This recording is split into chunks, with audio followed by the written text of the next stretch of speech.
Always disappointed to lose a game.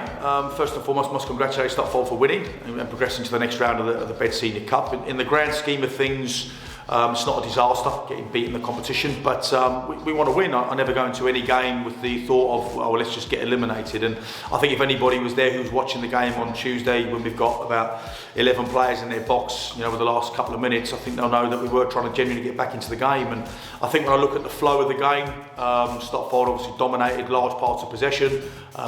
We defended with a sort of a mid to a low block, if you like. And I thought we looked really dangerous on the transition, and we had a couple of moments in the first half and then quite a few in the second half where perhaps we could have got ourselves into the lead, and I think that might have been a bit harsh on Stotfold because they had some good opportunities as well. Connor Coulson pulled a couple of really good saves off, but what was pleasing with us was our mentality and desire shift over the last couple of games in terms of we're going back to what we were doing, which is running hard yards, it's getting goal side of opponents quickly, it's hunting in packs, it's defending with a structure and being disciplined as an 11, not in twos and threes, which at times this year we have done where we've gone perhaps a little bit rogue and out of our defensive shape. So I thought for large parts of the game we looked really comfortable. And they've got, like I said, Stotfold, they've got some really good players in that group. They've got lads who run off the back of you in midfield. They had a lad, number 8 in midfield, who was making late runs into the box late. And what was brilliant was the lads, sort of seeked that resolution from myself and sort of came over and asked questions. And that shows me a willingness to learn and a desire to improve, which was great. So obviously the penalty, I'm always going to say it was on the harsh side. The ball has hit Alfie Osborne in the hand without a doubt. But has he tried to make a goal line save with it, or has he tried to deliberately handball it? I think that's a little bit harsh. But as I said, it was a competitive game. It was a really good exercise for our players. We haven't got a league game now till the 18th of November. So I think a couple of cup competitions, it gives us an opportunity, most importantly, start getting 4 or 5 back, which will give us a huge lift, because when you sort of analyse and reflect up until this part of the season, we unfortunately just can't seem to get our best players onto the pitch at the same time, which most teams will have those issues, but at the moment we seem to be 5 or 6 or 7 short of what our 11 would like to look like. So fingers crossed, bar any tragedies over the next 2 or 3 weeks, we should be in a position where we can start to get what we would consider to be our best 11 on the pitch, and I'm very much looking forward to that, as I'm sure the supporters are.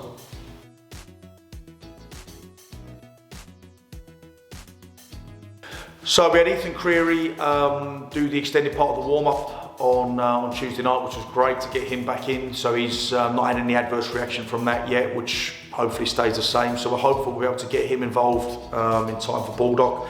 But hamstrings are funny ones. You've got to be really careful with hamstrings because they can be a little bit deceptive. You feel like you're $1 million after a week. You can do everything bar sprint. It's that last little bit with it. So we've got to be really careful with him, because what we don't want to do is rush him back a week early and then put him out for another 9 or 10 weeks, because Ethan's really important to us. And we desperately miss him, so we want to get him back. Benji Crilly came back and returned to the squad the other day and got some valuable minutes and looked sharper than I was expecting. So he's going to be at training tonight, so we'll assess and analyse how he is. Tolu, we're hopeful again isn't a long-term one. He's more of just a bit of swelling around his knee. So again, we're hopeful he'll be able to join in parts of the session tonight and get himself into a position where we're looking for probably Tuesday next week. Will be a little bit too soon for him, but we're hopeful to have him back for Baldock as well. So we're going to need those players over the course of the next 4 or 5 weeks, because we need a run now. As I said, it's very easy to get into that mentality and go, we've been so unlucky, so unlucky, so unlucky. There comes a point when unfortunately it's no longer about luck. We've got to find a way to start winning, and those hopefully that's just around the corner. If the performances are like they have been in the last 2 games, then I think we're in a really good position to sort of start mounting a realistic, consistent run of form and hopefully start kicking us up that table.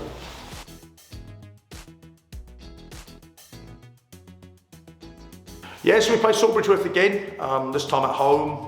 We played them a couple of weeks ago, and I think, when you look at the fact that they were bottom of the league, as I said, I alluded to in the build-up to the game, it was always going to be one of those games which I didn't look forward to, because it's one of those games you come away and you think, well, it's a real tricky place to go. The good thing is obviously we're back on home turf with no league game this Saturday. It's one that gives us a little bit chance to work the players a little bit harder this evening. in preparation for Tuesday, and I think it's the Gladwish Trophy, so like anything, we're going to set up and put out a team to win the game. And it's, you know, I hear a lot about, well, we'll just rest and rotate 6 or 7. Oh, we can't do that, unfortunately. But like I said, you want to get the balance right between risking players, putting a squad out that gives players opportunities, but most importantly, we've got to, you know, find a way to win and start going on a run, as I've alluded to earlier in the conversation. So we're real hopeful, as I said, on Tuesday night, that the conditions will be good. We know the surface will be decent, and it's a game we want to win. And like I said, they were a lot more impressive than it had been suggested to me a couple of weeks ago. I think when you're at the bottom of the table, they definitely brought a couple of new ones in. They were well organised. Their centre halves head it. They defend.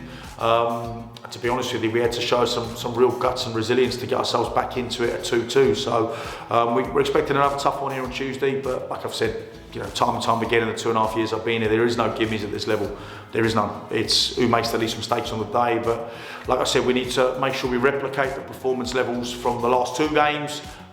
If we don't and we fall off that, we're gonna find ourselves getting a decent result one week and then 2 poor ones and a decent one. So consistency is really the key, and starting with that this evening. So in a much better place now, because we're on the cusp now, getting a lot of players back, and obviously Joe Sellers-West will be available for Tuesday as well. So he's massive for us. So at the moment, we've got 3 or 4 coming back that are going to make this group really strong. So excited for it, and look forward to hopefully being backed again by a good crowd on Tuesday night here for the home game against Sawbridgeworth.